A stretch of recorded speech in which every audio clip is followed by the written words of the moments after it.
Nobel శాంతి బహుమతిపై నేడు ప్రకటన వెలువడనున్న నేపథ్యంలో అమెరికా అధ్యక్షుడు డొనాల్డ్ ట్రంప్ కీలక వ్యాఖ్యలు చేశారు. 8 యుద్ధాలు ఆపిన తనకు నోబెల్ శాంతి బహుమతి వస్తుందో లేదో తెలియడం లేదు అన్నారు. వైట్ హౌస్ లో మీడియాతో మాట్లాడిన ట్రంప్ గాజాలో శాంతి నెలకొల్పడంతో సహా 8 యుద్ధాలను ఆపినట్లు తెలిపారు. అయితే అవార్డుల కోసం యుద్ధాలు ఆపలేదన్నారు. అనేక మంది ప్రాణాలు కాపాడేందుకు యుద్ధాలు ఆపినట్లు ట్రంప్ చెప్పారు. ఈ సందర్భంగా మాజీ అధ్యక్షుడు ఒబామాపై అక్కసు వెళ్లగక్కారు. అధ్యక్ష పగ్గాలు చేపట్టిన కొన్ని నెలలకే ఒబామాకు నోబెల్ శాంతి బహుమతి ఇచ్చారన్నారు. అమెరికాను నాశనం చేయటం తప్ప ఆయన ఏమీ చేయలేదన్నారు. నోబెల్ ఎందుకు ఇచ్చారో ఒబామాకు కూడా తెలియకపోవచ్చన్నారు.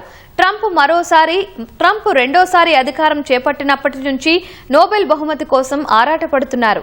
ఇందుకోసం దీర్ఘకాలంగా కొనసాగుతున్న యుద్ధాలతో పాటు అనేక ఘర్షణలు ఆపానంటూ స్వయంగా ట్రంపే ప్రకటించుకున్నారు.